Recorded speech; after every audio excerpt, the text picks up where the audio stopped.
100% penalty আমাদের ক্ষেত্রে ওটা হওয়া উচিত ছিল।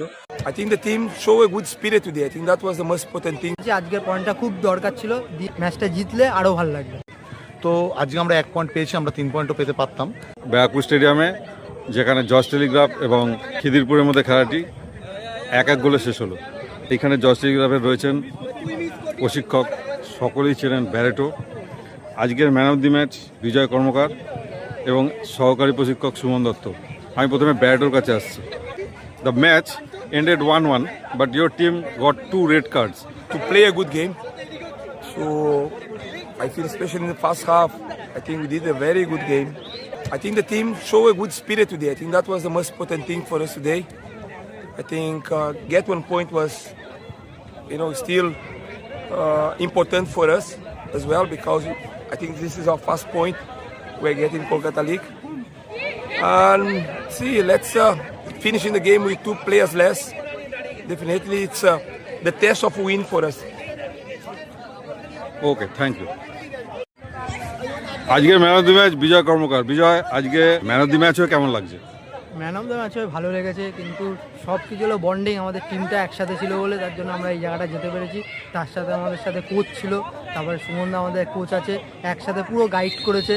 সেটা আমরা মনে করতে পারিনি যে মাঠে 8 জন খেলছে, কে 10 জন খেলছে। আমরা সবাই জানি যে একসাথে খেলছি আমরা এই জায়গাটা তার জন্য আছি। আজকের পয়েন্টটা খুব দরকার ছিল, ম্যাচটা জিতলে আরও ভালো লাগবে। কি বলবো আজকের ম্যাচটা নিয়ে?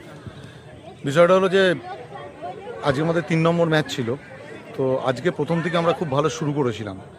নিয়মের বিচারে আমাদের 2 জন রেড কার্ড দেখেছে, কিন্তু আমাদের ছেলেরা 9 জনে যা খেলেছে তার থেকে বড় কথা বাইরে থেকে যারা ছিল বসে তারাও যেভাবে সাপোর্ট করেছে, এটাই চাই। এটাই হলো টিম গেম।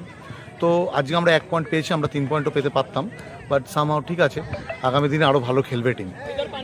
আমরা গত 2টো ম্যাচ একটু প্রত্যাশিত আমাদের রেজাল্ট হয়নি। তো আজকে মোটামুটি সবাই একটা দলবদ্ধভাবে ফাইট করলো, মোটামুটি একটা রেজাল্ট পেলাম। আমাদের ছেলেরাও আমাদের সাধ্যমতো চেষ্টা করছে, আমাদের কোচ আছেন, চেষ্টা করছেন টিমকে গুছিয়ে নিয়ে চলার। এবং আপনারা জানবেন তমলুকে আমাদের প্র্যাকটিস চলছে, সেখানকারও 12 থেকে 13টা ছেলে আছে। আশা করা যায় কিছু ভালো করার। ঠিক আছে, ধন্যবাদ। Thank you. তো দর্শক, এই মুহূর্তে আমার সামনে দাঁড়িয়ে রয়েছেন অভিষেক দাস, খিদিরপুর স্পোর্টিং ক্লাবের অ্যাসিস্ট্যান্ট প্রশিক্ষক। অভিষেক, আজকে 9 জন হয়ে গেছিল জজ টেলিগ্রাফ, কিন্তু তবুও দলটা 1-1 গোলে ড্র করলো। এই অপরচুনিটিটা মিস হলো, কি বলবেন? সত্যি কথা বলতে যে আমাদের টিম আছে সত্যি খুব ছন্নছাড়া ফুটবল খেলেছে, যেটা একদমই আনএক্সপেক্টেড। কারণ আমাদের ছেলেরা এর থেকে অনেক বেশি পটেনশিয়াল রাখে। সেই জায়গায় দাঁড়িয়ে আজকের ম্যাচটা সত্যি খুব আমরা বাজে খেলেছি। তো আশা করব পরের ম্যাচটা বেটার হবে। জজ টেলিগ্রাফ কম জনে হলেও ওরা ডিফেন্সিভলি খুব কম্প্যাক্ট ছিল। স্টিল আমরা জেতার মতো সুযোগ পেয়েছিলাম, কিন্তু এরকম ইন্টেন্স ম্যাচে যদি গোলগুলো কনভার্ট না করতে পারি তাহলে যেটা কিন্তু কলকাতা লিগে খুব মুশকিল। 3টে ম্যাচ ড্র হওয়া মানে তুমি 6 পয়েন্ট লুজ করে দিলে। আমাদের 3 পয়েন্ট হয়েছে 3টে ম্যাচ থেকে, মানে 2টো ম্যাচ আমরা হেরে গেছি হিসাব মতো। একটা না হেরেও আমার প্রায় 2টো ম্যাচ লুজ করে গেছি। তো যদি আমাদের টপ 3-তে উঠতে হয়, তোমরা জানো যে আমাদের গ্রুপটা কতটা ডিফিকাল্ট।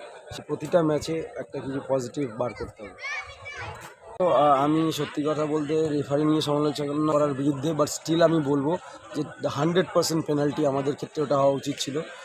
রেফারি মানুষ, ঠিক আছে, একটা আধটা ডিসিশন ভুল হতে পারে, কিন্তু আমরা যে গোলটা কনসিড করেছি সেটা নিয়েও আমার সন্দেহ। এই জিনিসগুলো যে একটা ম্যাচের রংটা বদলে দিতে পারে, এই মোমেন্টসগুলো যদি পারফেক্ট না হয় তাহলে কিন্তু একটা ম্যাচে ক্লিয়ার রেজাল্ট হওয়া খুব মুশকিল।